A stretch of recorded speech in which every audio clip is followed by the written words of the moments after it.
we're group 4C. We're doing the AI fuzzy logic chess, and the project manager, team captain, Haley Gardner, Garrett, Alexander, me, Kaya, and Jacob.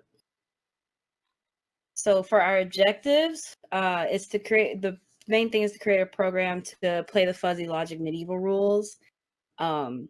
We added split decision AI to the program that has decision making and risk reward thinking, and allows for AI versus AI play. The progress that we've made since our last sprint, we have a fully functional fuzzy logic AI with 3 AIs running, the probability of success and move value functions within each commanding core. Our AI versus AI functionality is fully functional. We made some slight GUI changes, like a randomized dice roll and some other things to make it look more visually appealing. We tweaked some of the move value functions and simulated gameplay with that tweaked AI versus the previous AI that we had. Our previous AI won, so we decided to revert back and use the previous move value functions that we had created. Some of the problems that we fixed, the previous versions had an issue with the attacks. It would, instead of moving to a location, it would try and attack that location, which wouldn't pass through.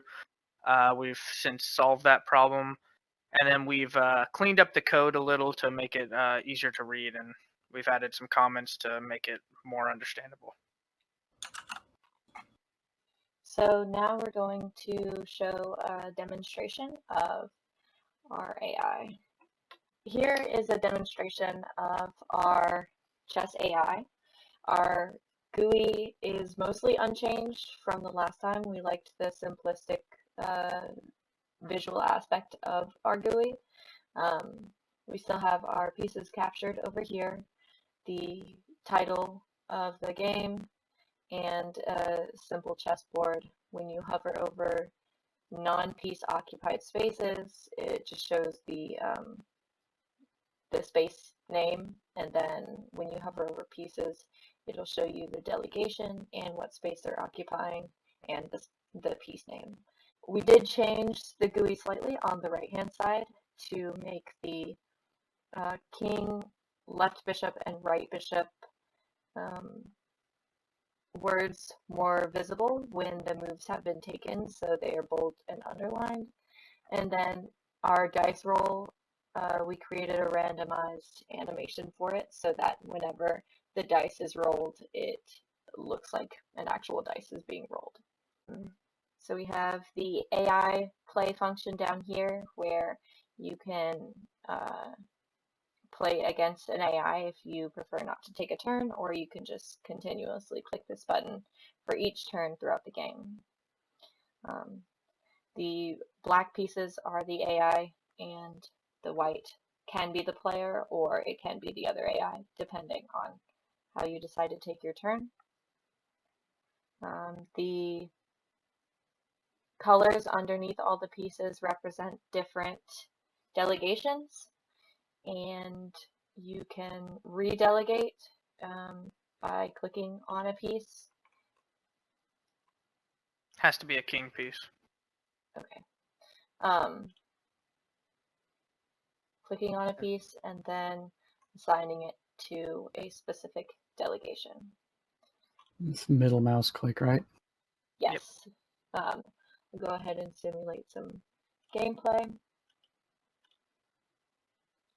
You left click to select, and then left click to move, and then when you're finished, it will show all the moves from the different delegations, and then you click in turn, and the AI will make its moves.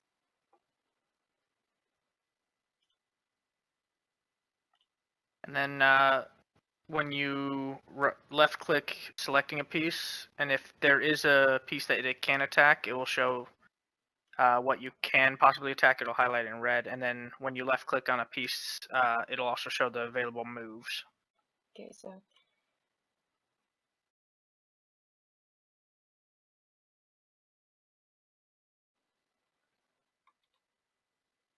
So we have that animated dice roll, and it shows which roll it landed on. And the knight was successful in capturing this piece, so it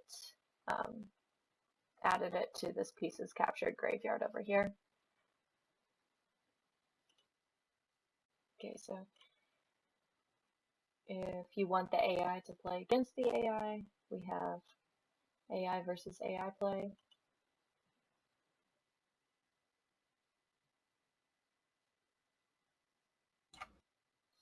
And this is a move-based button, so it will not continue playing as the AI unless you designate it every turn. It can easily be changed to make it so that the AIs can face each other and are not reliant on turns. So there's a couple moves of AIs facing each other.